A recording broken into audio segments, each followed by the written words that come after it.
Hello everyone! After 5 years of hype, Varka has finally arrived, but his actual power level is a massive slap in the face to everyone who waited. If you were expecting the strongest character in the game, you need to see these numbers before you waste your primogems. But first, let's announce the winner of the previous video. The winner is Animals Hub. Congratulations! I hope the Welkin helps, and that you win the 50-50 with Varka. Remember, there's a Welkin Moon giveaway in every video. To participate, you just need to leave a comment with your UID, server, and your LD shop ID. If you haven't registered on the site yet, you can do it using my link in the description to get your ID. As for our monthly giveaway, just a reminder that we are doing 2 packs of 3,280 Genesis. This monthly giveaway is specifically for those who register with my link and make any purchase. Even just a single Welkin Moon counts to get you in. It's also the perfect chance to use that double bonus reset if you haven't yet. The winners will be announced in the first few days of March. Want to get more out of your Genshin top-ups? You need to check out LD Shop.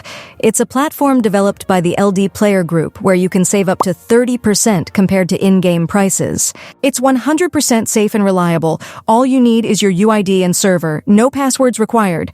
Plus, if you register using my link, you'll get 2 exclusive coupons, 15% and 5% off. You can save up to $30. Check this out. The standard $100 pack is only $73 here, and you can even grab the Welkin for under $4. The double bonus reset works here too, so you'll get double crystals on your first top-up. And get this, if you spend over $80 in a month, you can claim a free Welkin Moon on their homepage. The process is instant.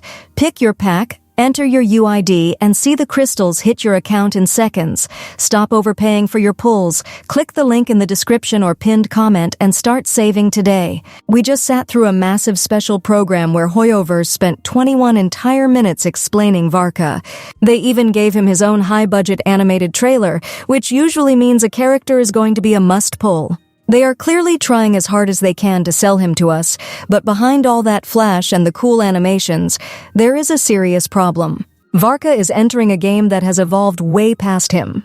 We are living in the era of characters like Mavuika, Skirk, and now Zibai, units that absolutely delete enemies from the map.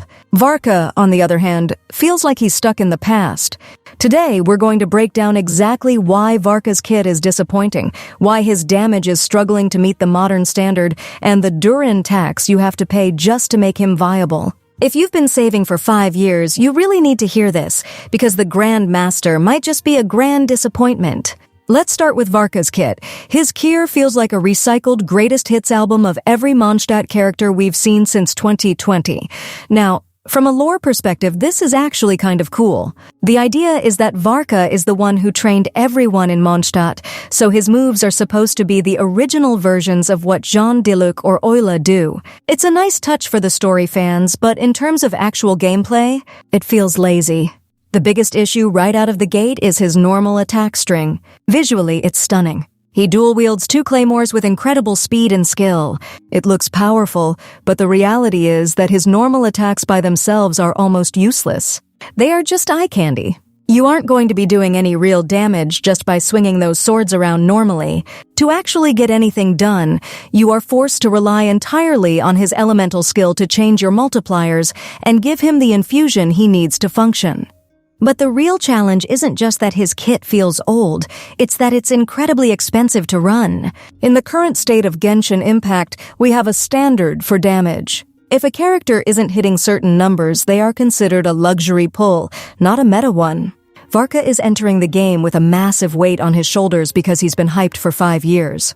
When you wait that long for a character, you expect them to break the game. You expect them to be the new king of the hill. But as we look at his numbers, he's not even close to the top. So how does he actually work? His elemental skill is the heart of his gameplay. When you use it, Varka gets imbued with an ammo, but that's only half the story. His second sword, remember, he's dual-wielding, gets imbued with a different element based on who is in your party. This is very similar to how Chaska works.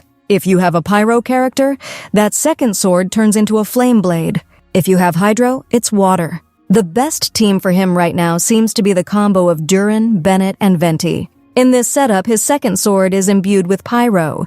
You start doing these dual anemo and pyro attacks, triggering constant swirl reactions and gaining passive damage buffs. He has a lot of passives that increase his damage, and on paper, seeing a 220% damage increase sounds legendary. But here's the catch. A big percentage of a small number is still a small number. His gameplay loop is pretty simple. You use the elemental skill, spam some normal attacks, and then finish with a special charged attack called Blue Devourer. The good news is that this charged attack doesn't cost any stamina and deals a decent chunk of elemental damage. The bad news is that his passives are almost entirely focused on reducing his cooldowns. One passive reduces his skill cooldown by 5% for every Mondstadt character on the team. Another one, which is being called the magic bonus, reduces the cooldown of his skill by 1 second every time you hit a normal attack after using the skill. This sounds okay until you realize that these passives provide 0 extra damage. They don't give him more attack, they don't give him crit, and they don't give him elemental mastery. They just let you use a mediocre skill more often. If Hoyoverse had given him a passive that actually boosted his raw stats, he might be able to compete. Instead, he's just fast at being okay. Then we have his burst. Honestly, it's barely worth talking about. It's a giant slash that looks exactly like Eula's burst, but with anemo damage and whatever element is most common in your team. It lasts for 15 seconds, and while it looks cool, it's just another big hit in a game full of them. You'll use it, it'll do some damage, but it doesn't change the flavor of the fight. Now we get to the part that is actually making the community turn on Varka, the numbers. In testing and based on the confirmed stats, Varka is putting out about 122,000 damage per second. Now, if you're a casual player, that might sound like a lot, but let's put that into perspective. Characters like Zibai, Nouvelette, and Flynn's are absolutely smoking those numbers. Varka isn't just a bit weaker than the top tiers, he's not even in the same league. It's like being told you can buy a high-end PC with a brand new 5060 graphics card, but you insist on spending the exact same amount of money to build a PC with an old 3060. Sure, the 3060 works and it'll play your games, but why would you pay the premium price for something that is objectively worse than the modern options? To make matters worse, Varka is extremely dependent on his signature weapon. His 5-star sword gives him a massive 35% damage boost. If you don't have that weapon, his performance drops off a cliff. His second best option is the Serpent Spine, which is a battle pass weapon. Think about that. For a character this hyped, his second best option is a paid weapon, and even then, it's a huge gap from his signature. And don't even get me started on his constellations. Most of them are just quality of life improvements. He doesn't actually become the Grand Master until you hit C6. At C6, his damage finally skyrockets, and he becomes the beast everyone wanted him to be. But who has the money to go for C6 just to make a character feel normal compared to a C0 Zibai? The reality is that Varka is a luxury. If you have Durin and Venti, then sure, Varka is a fun addition to your account. Durin is the key here. If you have Durin, Hex and Zerlel characters like Varka actually become viable. I've tested this on 2 different accounts, one with Durin and one without. On the account with Durin, Varka feels like he's worth the investment. On the account without Durin, he's basically benchwarming. He is a character through and through, and without the right support, he just can't carry a team on his own. So where does that leave us? Varka is, without a doubt, the best anemo DPS we have right now. He's better than Xiao, and he's better than Chaska. But being the best anemo DPS is like being the fastest runner in a room full of people on motorcycles. Anemo DPS just isn't the king of the meta right now. Varka is a character that looks amazing, has incredible animations, and satisfies 5 years of lore cravings, but his damage-to-cost ratio is one of the worst we've seen in a long time.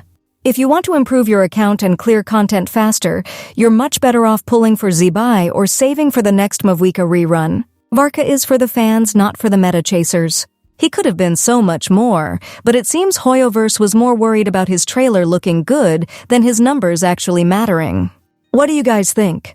Let me know your thoughts in the comments below. If you found this helpful, make sure to subscribe for more. Also, don't forget to leave your UID, server, and LD shop ID to enter the giveaway. Anyway, thanks for watching, and I'll see you in the next one.